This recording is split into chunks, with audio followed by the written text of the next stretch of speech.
Once Lightfall comes out, we will have officially begun the end of the Light and Dark saga in Destiny. Many of us are, of course, wondering what tricks Bungie has up their sleeve and how this will all end. But today, I want to talk about something absolutely huge that I don't feel enough people are talking about. It's a captivating narrative decision, and one that I believe will lead us to an absolutely epic finale in the final shape, both in its story and its gameplay. Well, it's real simple. Basically, there's 3 grabbers, 3 taggers, 5 twig runners, and the player at whack-bat. The center tagger lights the pine cone, chucks it over the basket, and the whack-batter tries to hit the cedar stick off the cross rock. Then the twig runners dash back and forth until the pine cone burns out and the umpire calls hotbox. Finally, at the end, you count up however many score downs it adds up to and divide that by...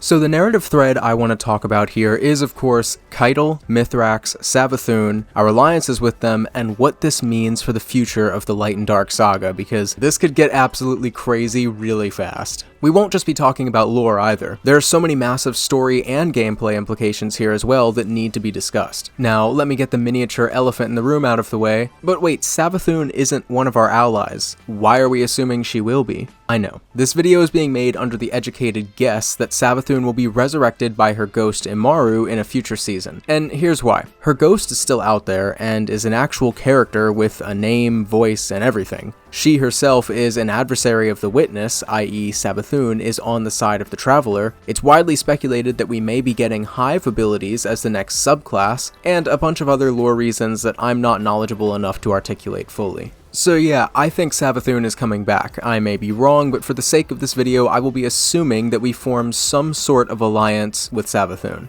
Alright, with the preamble out of the way, let's take a step back and look at all the pieces we have in play. The Traveler and the Witness, of course, represent the two sides in this story, the light and the dark. The Guardians are, of course, directly tethered to, but not bound by the light. And here's where it gets interesting. Last year, we found ourselves allying with Mithrax, the Kell of Light. This was a shaky alliance met with much inner turmoil, xenophobia, and conflict, but in the end, the House of Light found a sort of safe haven under the last city. When you walk around the tower, you will see Fallen lounging around with their offspring right beside us. Mithrax and Saint 14, once mortal enemies, have now even formed a friendship, something Saint would have absolutely sworn against only a few months prior. If we do not survive, this is the story LXD will tell of the Saint standing beside us. And you with me, Kell of Cows.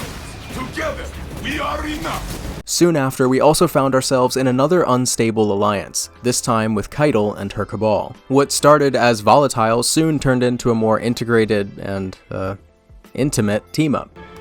Let our blood be the last spilled.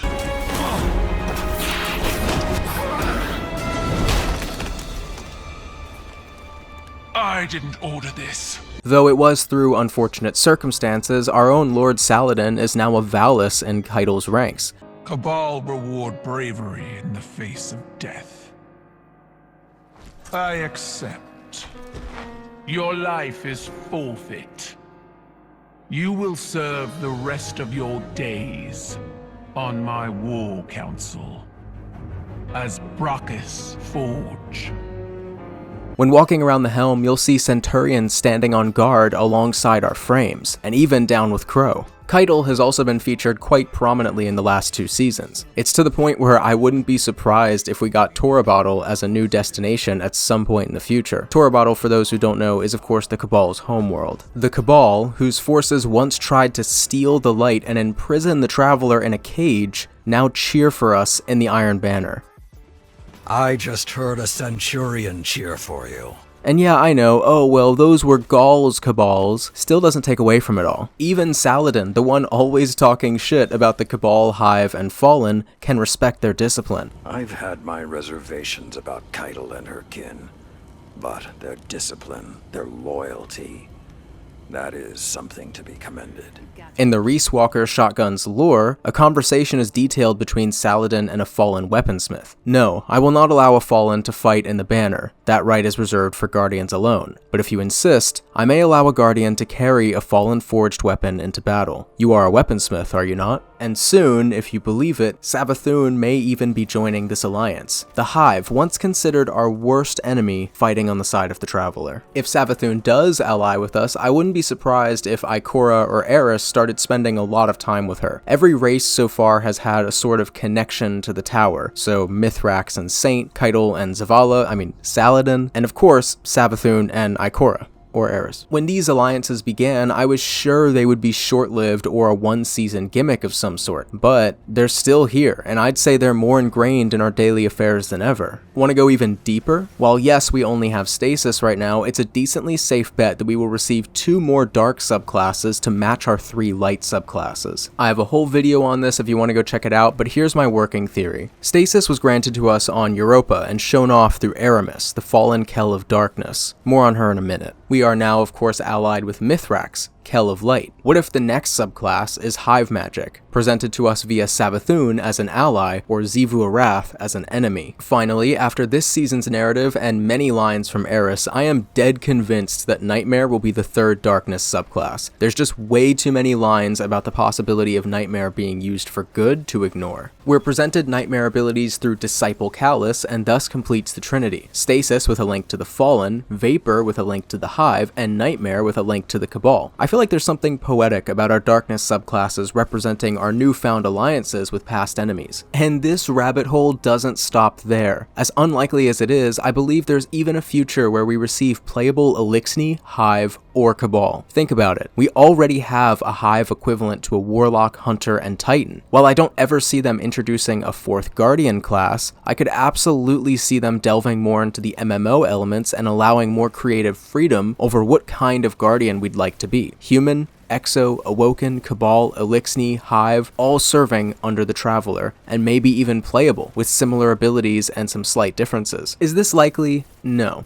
Is it possible? I would sure say so, at least after the final shape. So now all that's left is the end, the second collapse. If you buy into the Savathun idea, the current players are as follows. Under the Traveler, there is the Vanguard, the Fallen House of Light, Caithl's Empire, and Savathun's Lucian Hive. Under the Witness, we have the Vex, the Scorn, and of course, the Taken. But it doesn't stop there. It's also very possible that Aramis is thought out and brought back into play, giving a direct foil and antagonist to Mithrax and his Fallen. Callus is back as a disciple of the Witness, and along with him are his loyalist Cabal, a foil to Caitl. And finally, we still haven't even touched Xivu Arath, and the power she could have over Hive and Taken. Not to mention, she isn't exactly thrilled with Savathun right now. I want you to take a second and just picture this. This is why I'm referring to this as the endgame of Destiny. The Witness believes we have no more pieces left to place, but how fitting if the last piece was the Hive god of cunning and lies herself,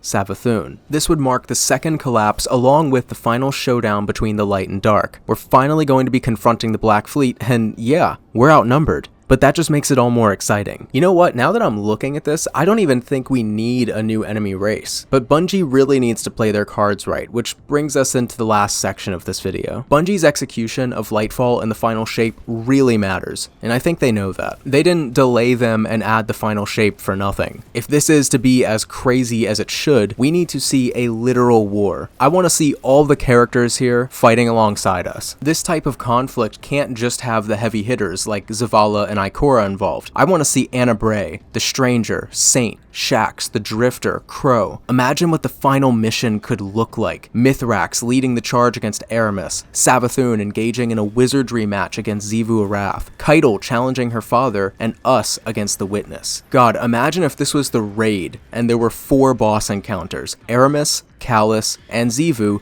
all disciples of the final boss, the Witness. And if you think about it, this would make Ralk, Aramis, Callus, and Xivu like the 4 horsemen of the apocalypse, or Thanos' Black Order, which is pretty cool. I feel very strongly that Bungie should be taking their time with this to deliver something truly special to fans who have been around for 10 years. Now, of course, I don't know if any of this is going to happen, but to me there are enough threads pointing in this direction that makes it seem very possible. We've come such a long way in Destiny, and I absolutely cannot wait to see how it all ends. But hey, that's just a theory. again. But seriously, if you made it to the end, I truly appreciate that. Leave your theories and ideas down below, and I'll be sure to feature them in a future video. If you like this kind of content, hit the like button. It helps out a lot and lets me know you're enjoying it. Anyway, thanks so much for hanging out, and in the name of the next subclass being Vapor so that we don't all look stupid, goodbye.